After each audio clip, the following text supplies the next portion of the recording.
Hello, we're back again. This is part 3 of the series, so if you've not seen the previous 2 videos, they might help you understand this one, especially the first video, as that video is going to be the one that explains the methodology and why and how we're doing this. Either way, we'll be covering underwater creatures today, and we have some interesting discoveries to talk about, so let's get cracking.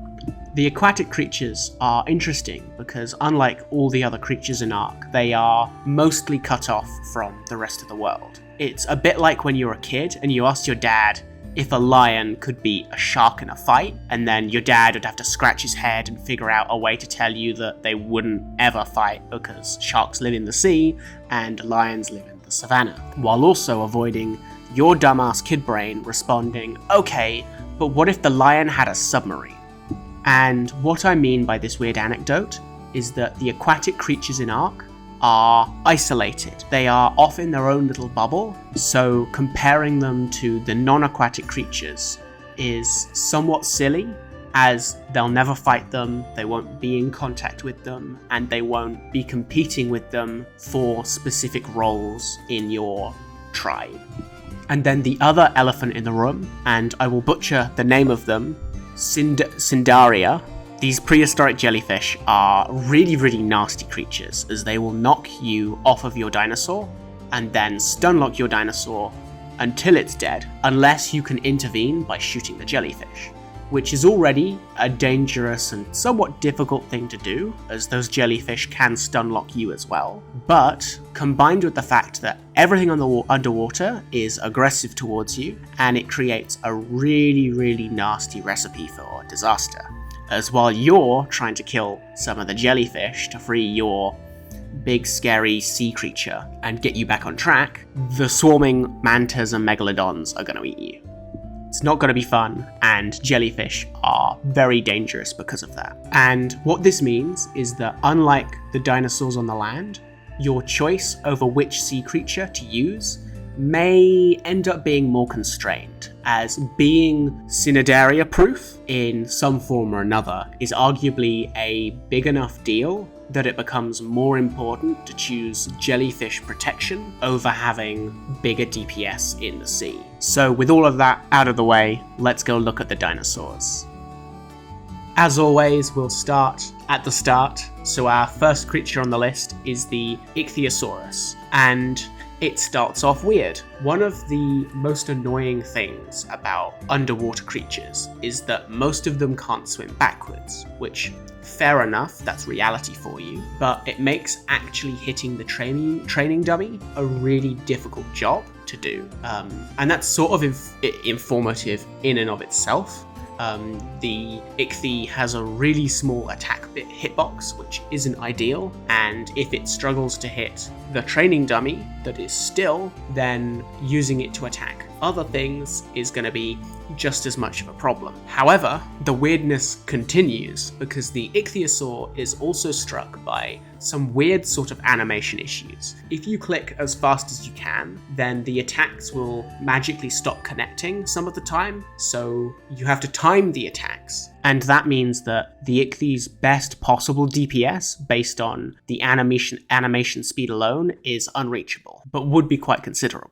However, if you manage to time your clicks perfectly to attack as often as the game will allow before it starts dropping the ball, then you'll find a DPS of 50, which is actually really decent considering it's a saddle that's unlocked at level 13. But if you click too early once and you miss out on a single attack cycle, your DPS is going to drop to 31. And obviously if you do more misclicks, the lower the DPS is going to drop. And 31 DPS is a lot closer to what you'd expect for a dinosaur with a saddle at level 13. And that's much closer to what you'd expect while just casually playing the game as well, instead of DPS counting, like we're doing here. Either way, it's going to be your first access to seamounts, as the Ichthy is very commonly found along the shorelines and the shallows, which makes it for a very accessible entryway into the sea. Next up we have the manta ray, or the manta. The manta is interesting because it plays a very similar role to the ichthyosaur. Both of those are scout dinosaurs designed to quickly get you from A to B, and that speed normally comes at a cost of DPS. But it is a bit weird given the fact that the manta is the second earliest tame in terms of saddle level, while also copying the previously available dinosaurs' role.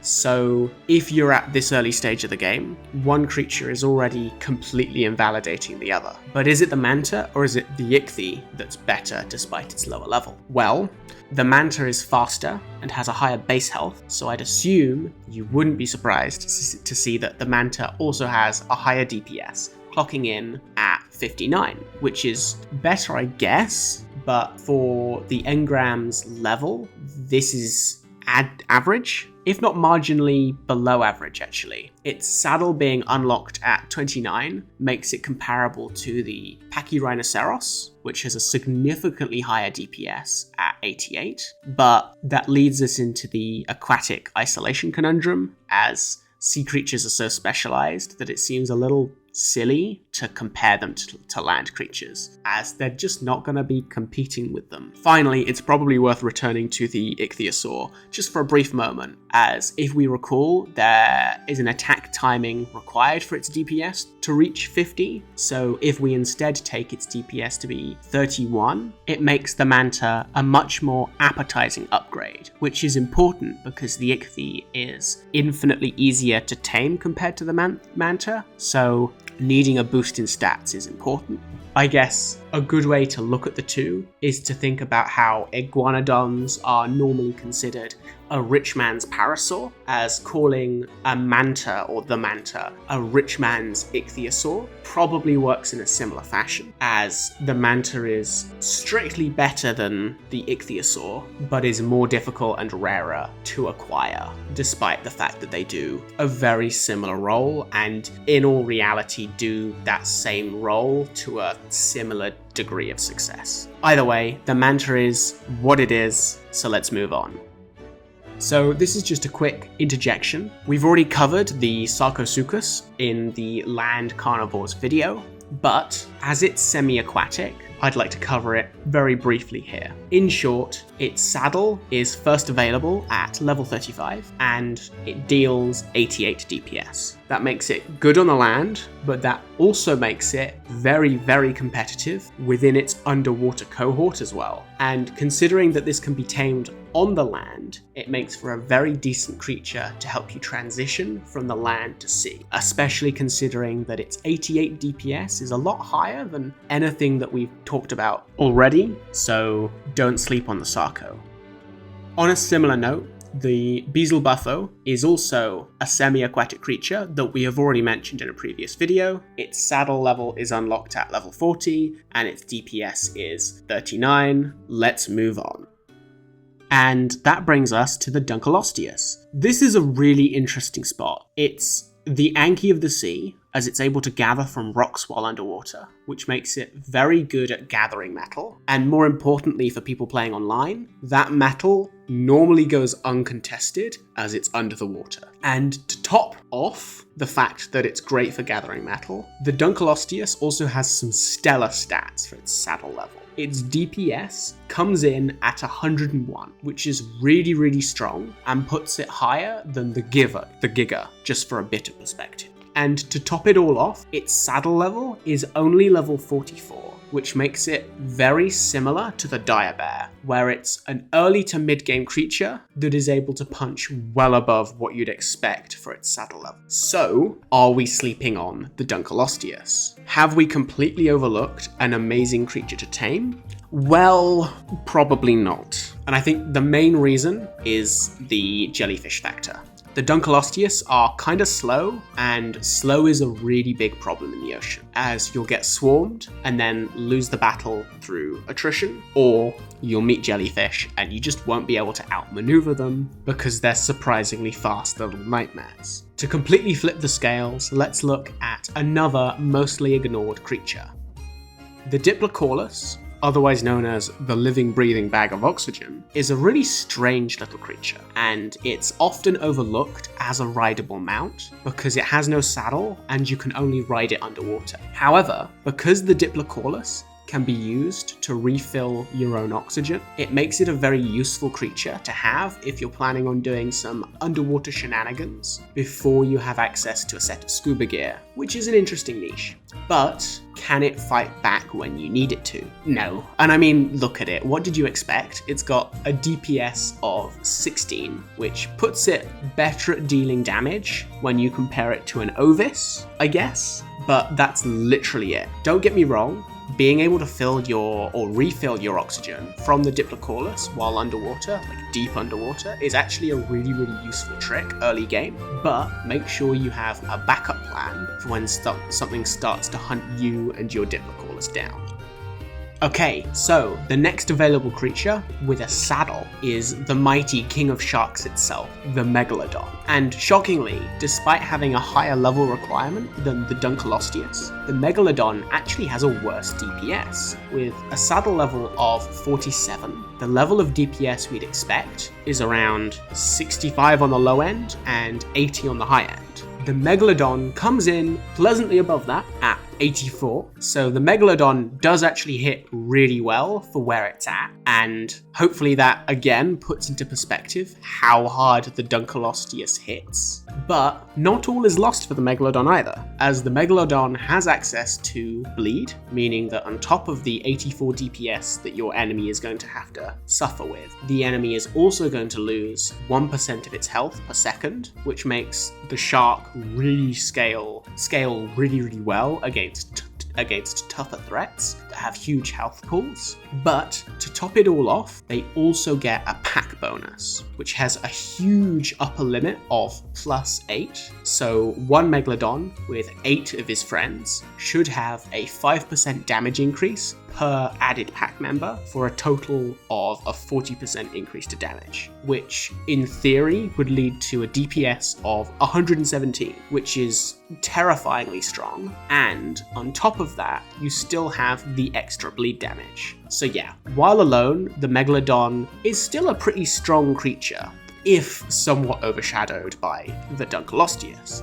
But once you add some of his friends into the mix, the Megalodon skyrockets, and if it weren't for the next dinosaur on the list, the Megalodon would be the undisputed king of the upper ocean. So, after all the hype that I just gave the Megalodon, what could possibly dethrone it? Well, like the Sarco, we've already covered it, so I won't spend too much time here. It's the Baryonyx. Its saddle is unlocked at level 49, and it's got a DPS of 78. Wait, that's worse than the Megalodon. What's going on? Okay, so the thing that I didn't fully touch on in the Baryonyx's first segment is that while the Baryonyx is swimming, it gains access to a tailspin attack that will stun the majority of creatures for 10 seconds, rendering them incapable of attacking. What this means is that the Baryonyx can just stun lock anything in the shallows or the not deep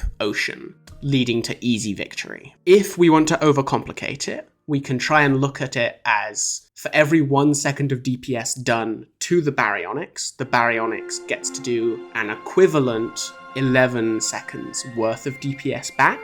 So yeah, a DPS of 117 is pretty big compared to the Baryonyx's 78, but if the Megalodon's DPS is only 117 once every 11 seconds, its DPS versus the Baryonyx is in reality only 11 DPS, and the ability to demote other dinosaurs to Ovis tier makes for a pretty one-sided matchup while fighting. And this is the real reason why the Baryonyx is such a stellar dinosaur for aquatic shenanigans, because the only monsters that it can't stun in the sea are the really big predators like the Plesiosaur, the Mosasaur, and the Tusoteuthis. But all of those are only found in the depths of the ocean, leaving the Baryonyx to be the unparalleled king of the rest of the sea, other than jellyfish. Baryonyx are great, and you can shoot crossbows from the back of them, so they make for great sea-taming mounts, and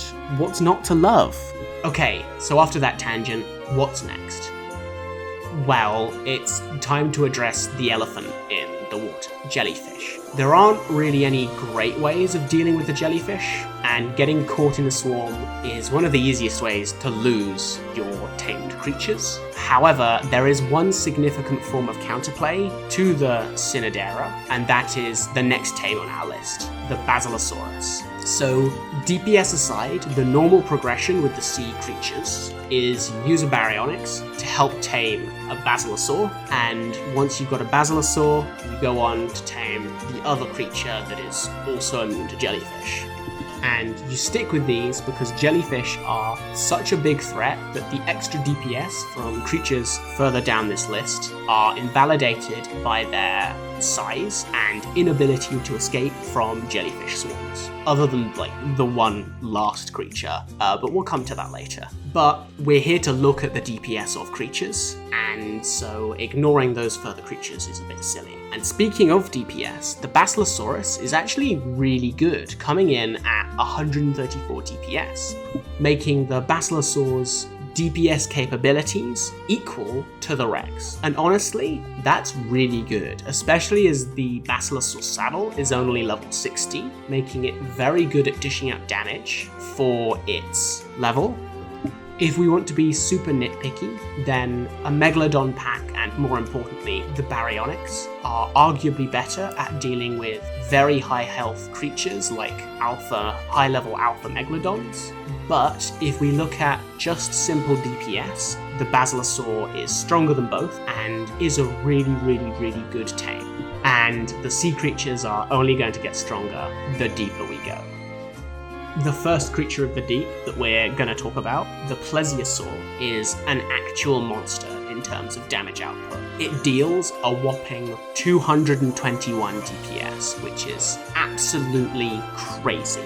The deep ocean is a dangerous place, and the Plesiosaur shows us just how dangerous that really means. Its saddle is unlocked at level 64, and at 64, a DPS of 221 is an absolute powerhouse. Although, if strictly speaking, at 221 DPS, it would be an absolute powerhouse of a tame if its saddle was unlocked at level 100, because it's the highest DPS we have seen in the game to boot. It's utterly crazy, it's terrifying, it's fast. You do not want to get on the wrong side of a Plesiosaur.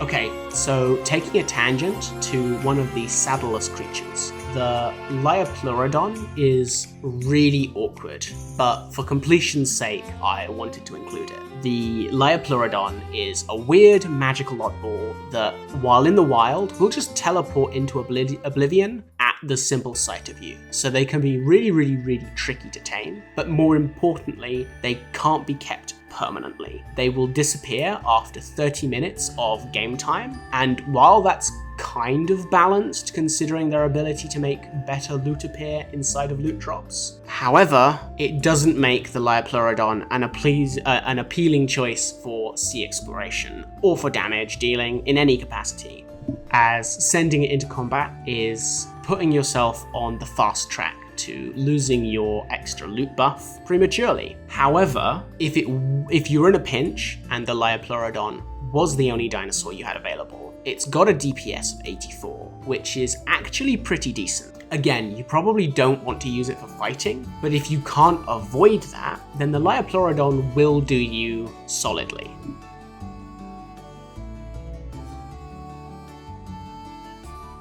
The Anglerfish is a creature without a saddle and is normally found in the deep ocean. It's got a unique niche of being the best creature for harvesting silica pearls from the ocean floor, but in terms of DPS, the Anglerfish is in a bit of a weird spot because being saddleless means that they are able to be tamed and ridden really, really early on if necessary. But the location that you can find the Anglerfish and the fact that that's a really dangerous spot on the map means that you're probably not going to reach them without getting a somewhat decent water tame to take you to it first. So, how does its DPS stack up? Well, it's got a DPS of 63, which makes it very, very good early game, putting it slightly above the Manta in terms of DPS. But the question remains, if you've got a Manta, is the few extra DPS that the Anglerfish has worth the hassle of going all the way into the deep ocean just to get a small DPS increase? And if you're taming it any later than the Manta, you have to ask yourself, why are you choosing the Anglerfish over a Sarcosuchus, a pack of Megalodons, or a Baryonyx? So next up we have the Plesiosaur's bigger and beefier cousin, the Mosasaur. And its saddle level is 78, which is a little higher than the Rex, so we can kind of consider it as the Rex of the sea. And if the puny Plesiosaur is already doing 221 DPS, what kind of crazy damage output is the Mosasaur going to be able to do?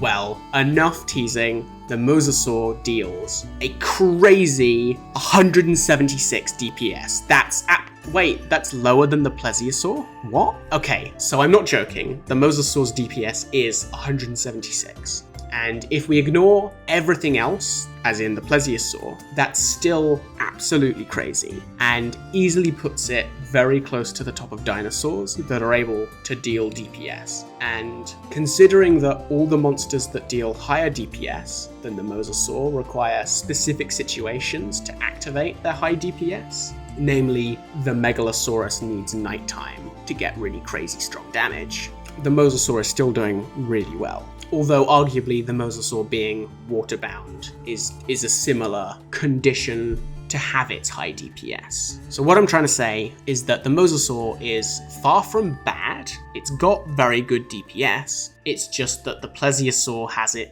better. And all that said, it's worth considering that the Mosasaur has an extra 1,000 health compared to the Plesiosaur. So the larger bulk is very, very likely to be worth the trade in damage. However, today we are just talking about DPS, and so the Plesiosaur takes the cake. The king of the deep, the kraken itself, the Tusoteuthis.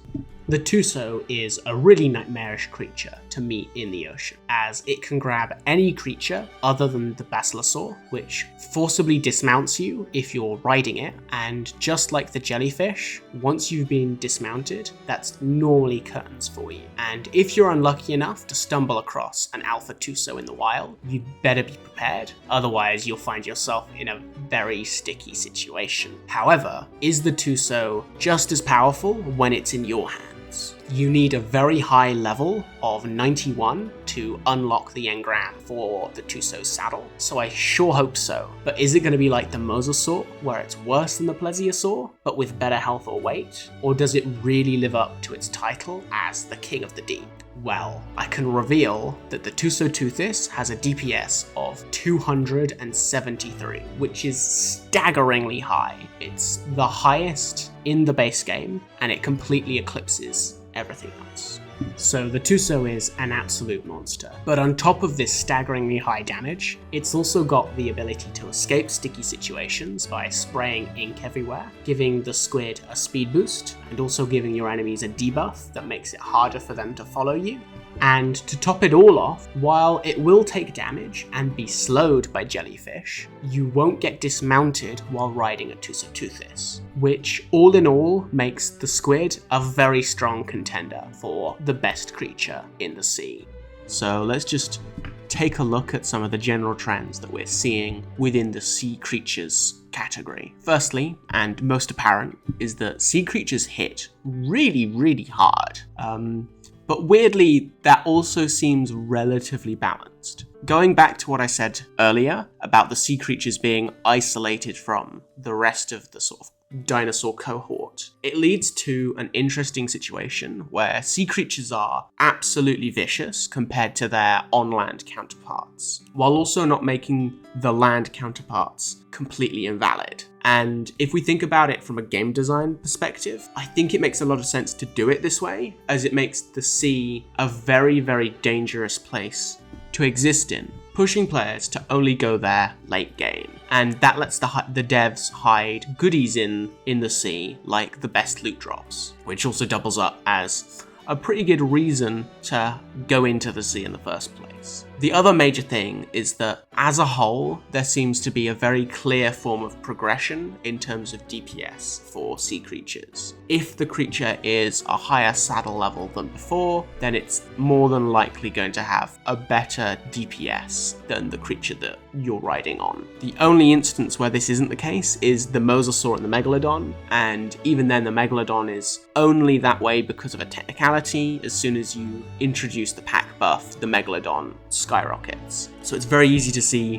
which mounts to upgrade to if your current one isn't quite working out and you need something stronger. It does come at the cost of variety, and I guess the lack of utility creatures, as the only creatures that can gather any source of resource in the sea are the Dunkleosteus and the Anglerfish technically. So don't expect to have multiple different options of sea creature while you're progressing through the game, but being able to know that the next creature saddle that you do unlock will actually be a worthwhile upgrade is, I think, a reasonable trade-off for that lack of options. And that's all we have time for, folks. As of recording, the Monster Hunter digital event is about to come out, so I'm very excited to watch that, and it also means a return to Monster Hunter content, but don't worry, I will finish off this Arc mini-series as well. If you like this video, please like the video, it really helps me out, and it also helps spread this video to other people. And then don't forget to subscribe. I've got lots of other videos that you might like to watch. And finally, I want to thank you for watching. I'll see you next time.